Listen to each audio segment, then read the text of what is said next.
안녕하세요. 공인중개TV 송교수입니다. 오늘은 13번째 시간으로 손자병법 제6편 허실편에 대해서 한번 알아보도록 하겠습니다. 이 편에서 강조하고 있는 것은 무릇 군대의 운영은 물과 같아야 한다, 이렇게 이야기를 하고 있습니다. 왜냐하면 물은 높은 곳을 피하고 낮은 곳으로 흐르기 때문입니다. 마찬가지로 군대의 운영도 적의 강 곳을 피하고 적의 허점을 공격해야 된다, 그렇게 강조를 하고 있습니다. 그래서 공격의 능숙한 장수는 적이 어디를 방어할지를 모르게 해야 하고, 방어에 능숙한 자는 적이 어디를 공격할지를 모르게 하는 것이다, 그렇게 이야기합니다. 왜냐하면 적이 이 편의 공격을 방어하지 못하는 것은 그 허점을 찌르기 때문이고, 또 이 편의 후퇴를 적이 추격하지 못하는 것은 아군의 행동이 신속하고 민첩하여 뒤쫓아 오지 못하기 때문이다, 이렇게 이야기를 하고 있습니다. 그 다음으로 이제 허실의 원리로서 싸움을 하면 반드시 이긴다, 그렇게 얘기했습니다. 그래서 여기서 허실이란 적의 약점과 강점을 이야기하는 것이겠죠. 그래서 이렇게 하기 위해서는 아군의 전력은 숨기고 적의 전력은 드러내게 하는 것이죠. 소위 손자는 이를 형인이 아무형이다, 이렇게 표현을 했습니다. 그래서 내가 우리 편을 감추면은 내가 상대에 대해서 집중을 할 수가 있지만은 상대는 노출이 되면은 집중을 할 수가 없는 거죠.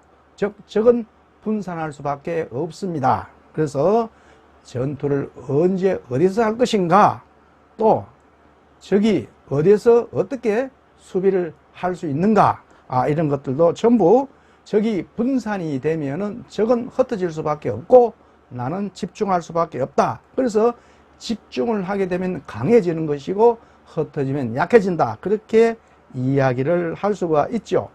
흔히 우리가 그것을 선택과 집중의 원리다, 그렇게 표현을 하고 있죠.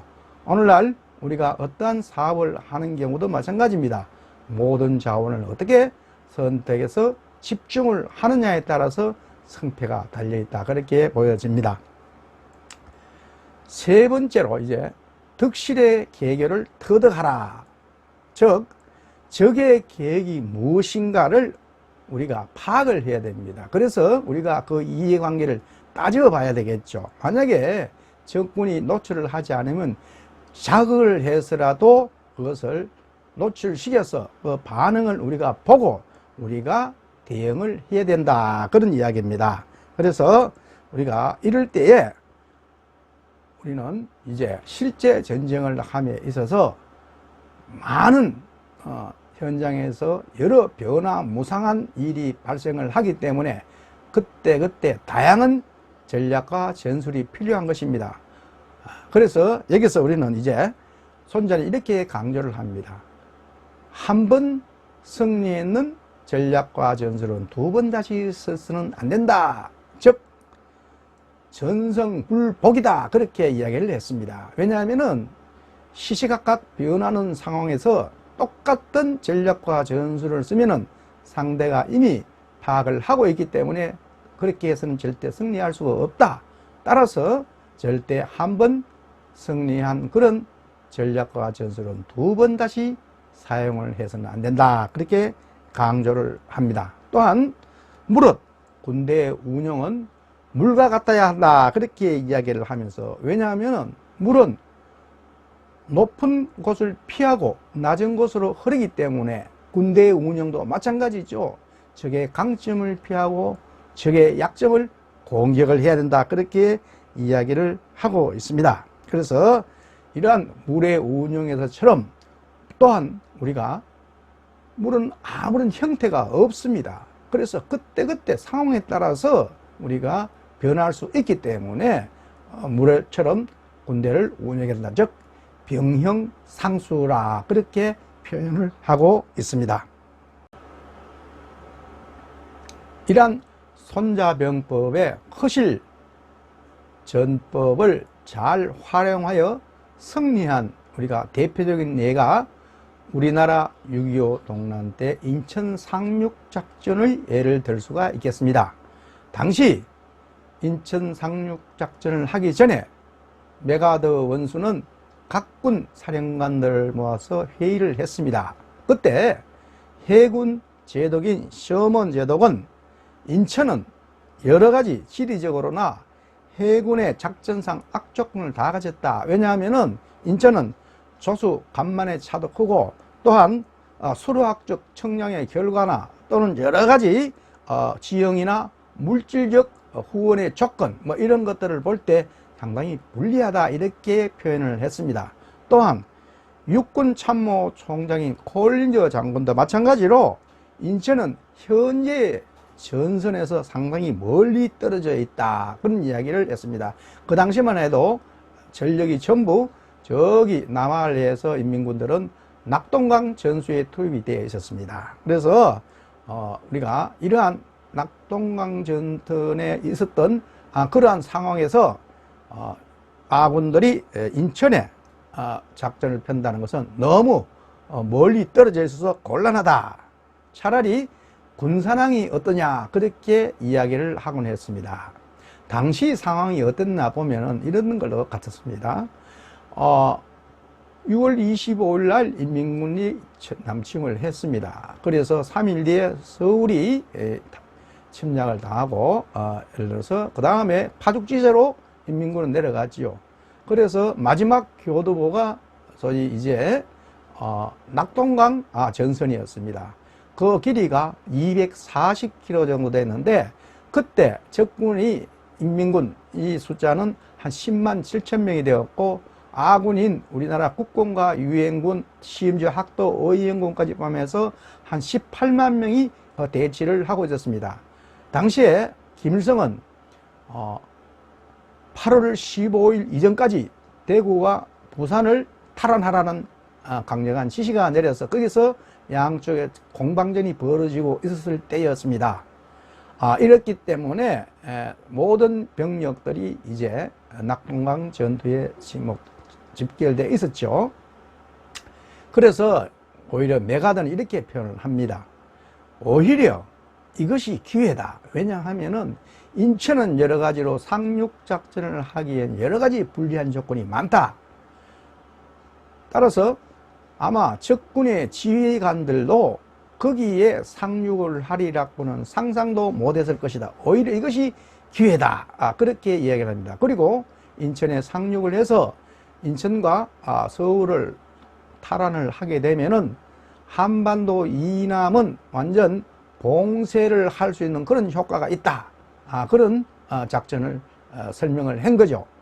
그리고 나서 그것을 설득을 했습니다. 결국 인천 작전은 성공리에 시행이 되었죠. 이에 보다시피 적군의 허점이 어디에 있었나 하면은 이제 전부 최전방 낙동강 전선에 몰려 있었던 겁니다. 그래서 오히려 수도권이나 이쪽은 적군들이 무방비 상태에 있었던 거죠. 그 허점을 메가더 장군은 잘 활용했. 손자는 이렇게 이야기합니다. 공격에 능숙한 장수는 적이 어디를 방어할지를 모르게 해야 하고 적이 이편의 공격을 방어하지 못하는 것은 그 허점을 찌르기 때문이다 라고 이야기를 하고 있습니다. 우리 메가더 장군의 인천 상륙작전처럼 적의 허점을 이용해서 성공리에 작전을 수행하는 사람, 이런 사람들이야말로 훌륭한 장수여, 즉 고수라고 할 수 있겠습니다. 그러면 여기서 우리가 고수란 우리가 도대체 어떤 사람들을 이야기하는가 한번 돌이켜 봅시다. 우리가 고수라고 이야기하면 흔히 포정의 해우를 많이 이야기합니다. 이 이야기는 이제 우리가 장자가 지은 장자의 양생지우 편에 나온 이야기인데요. 이를 하나의 고사성으로 설명한 거죠. 즉, 이 포정이라는 사람은 당시에 백정이었습니다. 그런데 하도 소를 잘 잡아서 그 당시에 권력가인 문해군이라는 권력자가 직접 시장에 찾아가서 포정에게 묻습니다. 어떻게 해서 당신은 이렇게 소를 잘 잡는가요? 이렇게 물으니까 이 포정이 하는 말이 훌륭한 요리사는 칼을 1년에 한 번씩 바꿨습니다.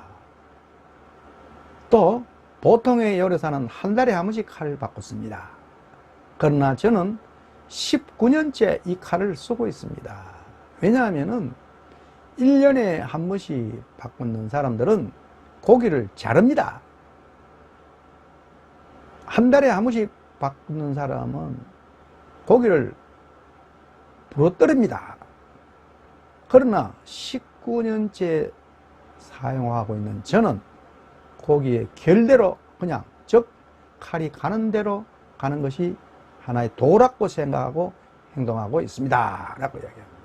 즉 이거는 고기의 살과 뼈 사이에 그 갈라진 틈을 칼날을 넣으면 저절로 벌어진다는 거죠. 즉 벌써 소에 대해서는 완전히 해박하다는 이야기입니다. 그래서 쉽게 고기를 자를 수 있다, 그렇게 이야기를 합니다. 이게 바로 이제 포중해우의 고사성에 나오는 이야기입니다. 우리가 손자병법에서도 고수에 대해서 몇 가지 특징을 이야기했습니다. 첫째, 고수는 바람 같은 빠르기와 태산 같은 무게가 있다. 그렇죠? 행동을 할 때는 빠르게 해야 되죠. 그러나 마음은 어떻습니까? 태산같이 무거워야 됩니다. 두 번째로, 자신의 칼날을 남에게 보이지 않는다. 우리가 내 자신 숨기고 남은 드러내게 하라고 그랬죠. 그래서 절대 고수는 자기의 칼날을 남에게 보이지 않는다는 거죠. 세 번째는 사람들의 환호와 갈취에 연연하지 않는다. 소위 인기 영합하지 않는다는 이야기입니다. 손자는 그렇게 이야기합니다. 다른 사람들이 모두 환호와 갈취 속에 일어난 승리는 절대 최고의 승리가 아니다 라고 이야기를 하고 있습니다. 네 번째로, 일반인의 상식을 뛰어넘는 무슨 그런 비범함이 있다. 그렇죠. 그래서 우리는 여러 가지 이러한 고수들은 나름대로 예측하는 수준이나 여러 가지 의사결정의 능력이나 이런 것이 남다르다는 그런 이야기가 되겠습니다. 우리도 어떤 일을 하든 간에 우리 자신의 일을 하는 데 있어서는 최고의 고수가 되어야 된다고 생각을 합니다. 그게 바로 우리가 프로정신이 아닐까요? 그러면 과연 나는 지금 과연 이런 고수의 정신을 가지고 내 일을 하고 있는지 우리가 다시 한번 돌이켜보는 계기가 되었으면 좋겠습니다. 오늘 강의는 이것으로 마치고 끝까지 시청해 주셔서 감사합니다. 고맙습니다.